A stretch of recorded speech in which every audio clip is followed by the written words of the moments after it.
Bismillahirrahmanirrahim. Assalamualaikum warahmatullahi wabarakatuh. Alhamdulillah walhamdulillahi rabbil alamin.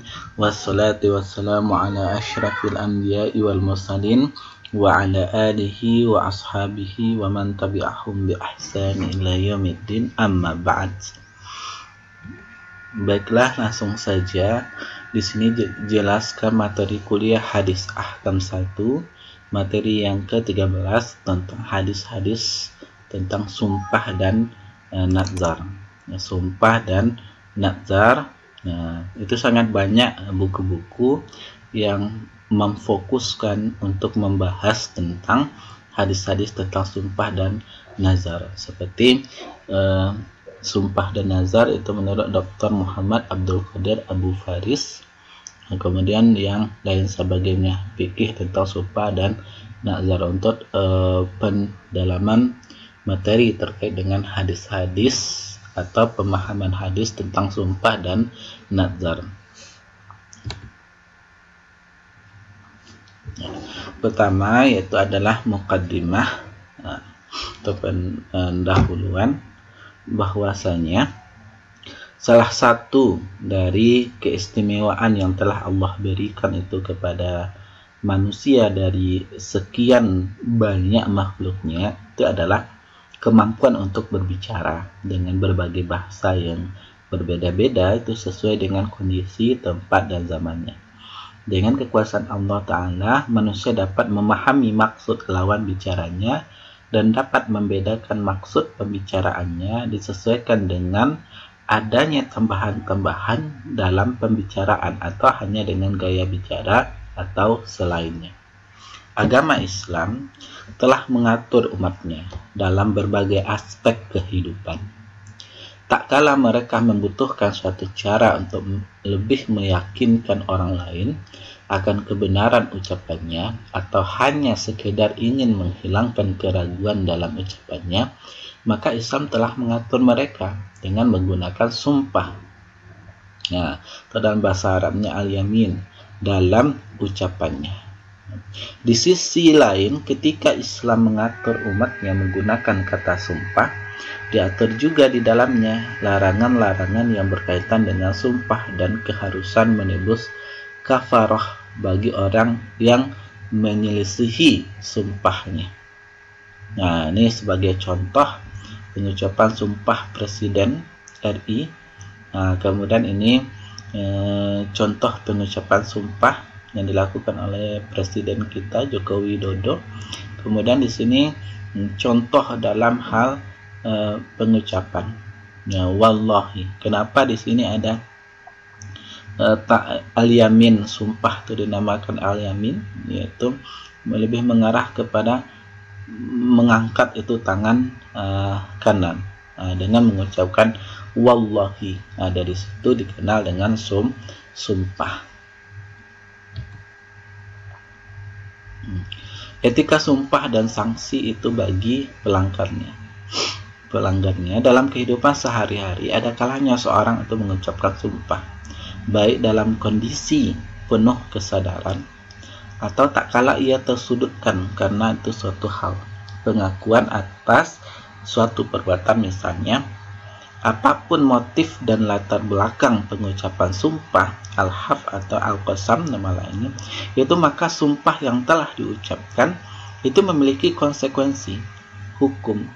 Karenanya Islam memberikan rambu-rambu atau aturan-aturan penting agar tidak sembarangan itu mengucapkan sumpah. Kita lihat di sini definisi dari sumpah. Al-aiman dengan hamzah difathahkan bentuk jamak dari yamin.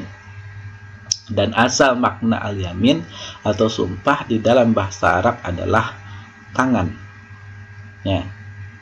Al-yamin.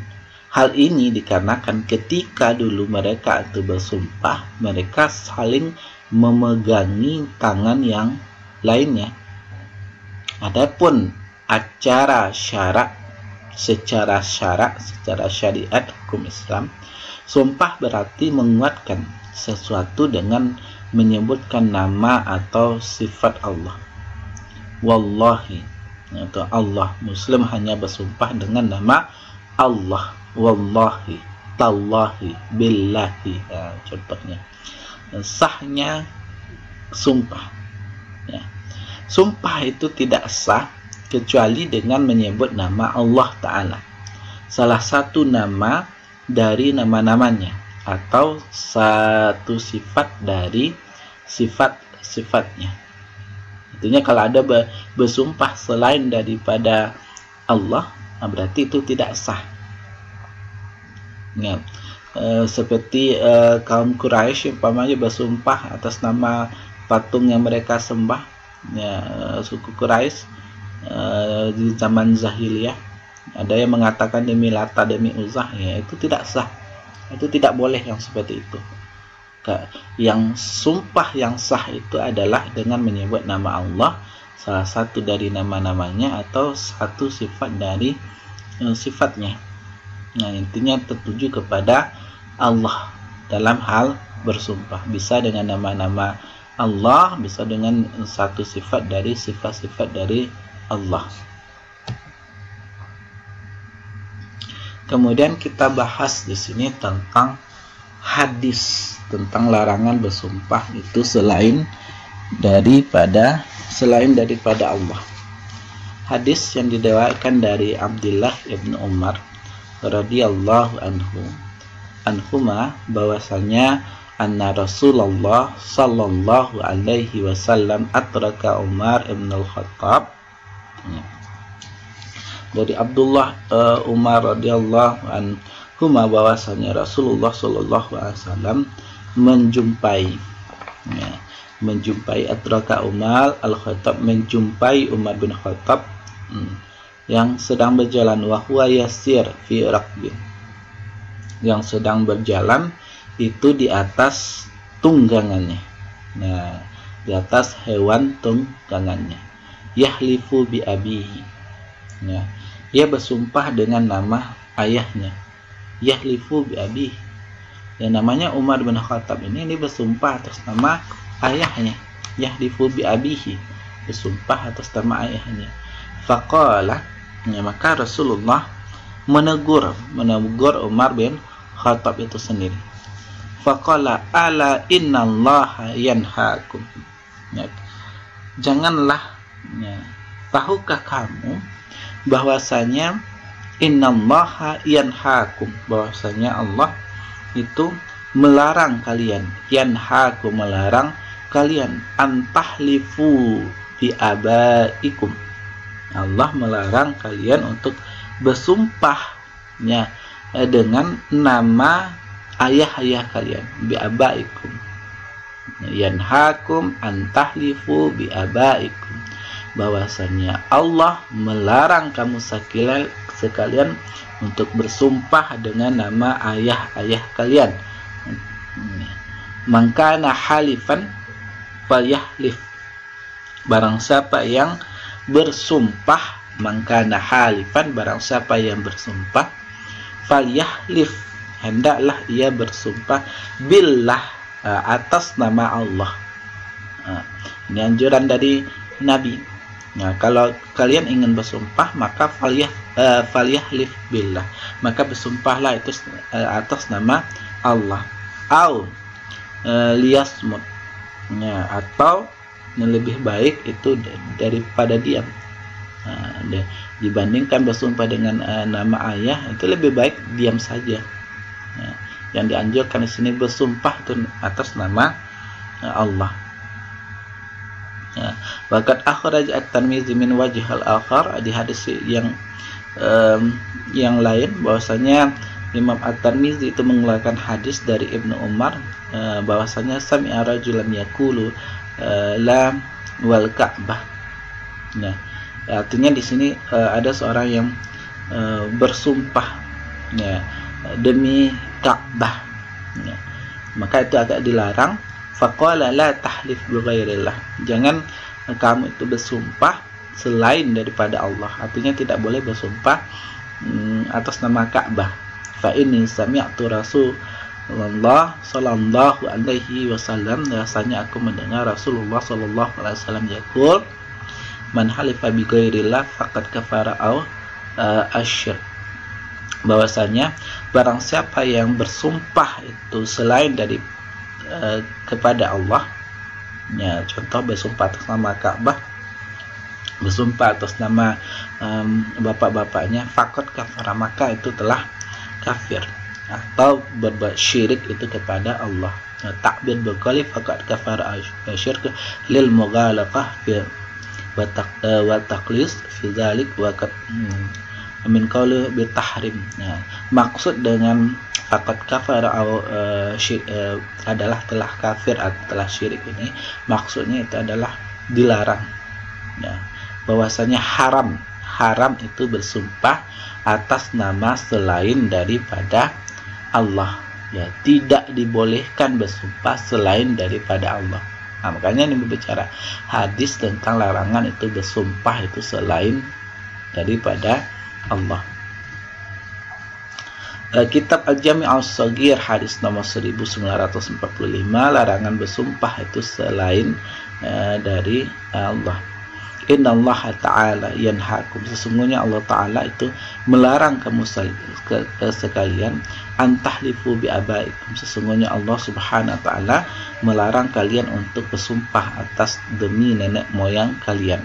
Hadis riwayat Ahmad, Bukhari, Muslim, Abu Dawud, At-Tirmidzi, An-Nasai dan Ibnu Majah, dan menyatakan sebagai sahih.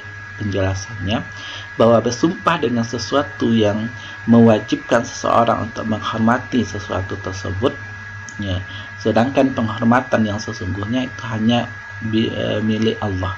Oleh karena itu bersumpah demi selain Allah itu dilarang. Menurut mazhab Syafi'i itu hukumnya makruh tanjih. Ya. Artinya di sini bersumpah, ya, demi Ka'bah umpamanya, ya, yang penghormatan itu hanya kepada Allah, ya, hanya milik Allah. Tidak boleh kita seperti itu, bersumpah atas nama Ka'bah, bersumpah atas nama nenek moyang. Nah, ini ya, bentuk-bentuk syirik kecil. Nah, sumpah ini termasuk sumpah selain Allah ini termasuk dari bentuk-bentuk syirik kecil, yaitu bersumpah dengan selain daripada Allah. Ya, dan siapa yang bersumpah hendaklah bersumpah dengan nama Allah, atau lebih baik dia diam. Ya, contoh dari sumpah ini, wallahi billahi tallahi, itu bentuk sumpah. Jangan asal sumpah. Rasulullah bersabda, barang siapa yang bersumpah dengan selain nama Allah, man halifa bi ghairillah faqad asyraka, barang siapa yang bersumpah dengan selain nama Allah, maka sungguh telah berbuat syirik. Ya, bersumpah atas nama Allah, Allah Subhanahu wa Ta'ala semata itu boleh. Ya, contoh demi Allah, demi Rabb langit dan bumi. Bersumpah kepada selain Allah tanpa diikuti pengagungan yang berlebihan, maka ini syirik kecil. Contoh demi Rasulullah, sumpah demi Rasulullah itu termasuk syirik kecil. Sumpah demi Ka'bah termasuk syirik kecil. Sumpah demi Jibril, demi langit dan bumi dan lain-lainnya selain pada Allah itu selain dari termasuk syirik kecil. Ya, sumpah kepada selain Allah tanpa diikuti pengagungan yang berlebihan. Kemudian bersumpah kepada selain Allah dan diikuti pengagungan seperti pengagungan terhadap Allah itu termasuk syirik besar. Seperti contoh demi Lata dan sebagainya, itu termasuk dari syirik besar. Ya, ya. Makanya di sini dianjurkan kita itu jaga lidah kita, jangan sampai kita terjerumus ke dalam syirik kecil karena bersumpah selain daripada Allah. Tiada suatu ucapan pun yang diucapkan melainkan itu ada di dekatnya malaikat itu pengawas yang selalu hadir, bicara baik atau diam. Ya, barang siapa yang beriman kepada Allah dan hari akhir, maka falyakul khairan aw liyasmut, maka berbicaralah itu lebih baik atau diam. menjaga lisan, ma yalfizu min qaulin illa ladaihi raqib wa atid, tiada satu ucapan pun yang diucapkan melainkan ada di dekatnya malaikat pengawas yang selalu hadir. Nah, kemudian hadis dari Abi Hurairah itu bersabda itu Rasulullah sallallahu alaihi wasallam, la tahlifu bi abaikum, janganlah kalian itu bersumpah itu dengan bapak-bapak kalian, dengan nenek moyang kalian, wala bi ummahatikum, dan jangan pula kamu bersumpah atas nama ibu-ibu kalian, bil dan juga jangan kamu bersumpah atas sekutu-sekutu itu selain daripada Allah. Wala tahlifu illa billah, dan janganlah kalian bersumpah kecuali itu dengan nama Allah. Wala tahlifu billah illah, dan jangan kalian bersumpah dengan nama Allah illah wa antum shadiqun, kecuali kalian dalam keadaan benar. Artinya kalau bersumpah kepada Allah itu kita itu harus dalam keadaan benar. Apa yang kita sumpahkan itu benar, bukan berbohong. Jangan sampai kita bersumpah memang atas nama Allah, tetapi kalau tidak benar apa yang kita sumpahi, itu juga itu dilarang. Artinya aturan dalam bersumpah itu diatur, tidak boleh selain daripada Allah, dan tidak boleh pula itu dalam keadaan berbohong, dalam keadaan tidak benar. Nah, makanya jangan kamu bersumpah atas nama Allah kecuali itu dalam keadaan benar. Nah,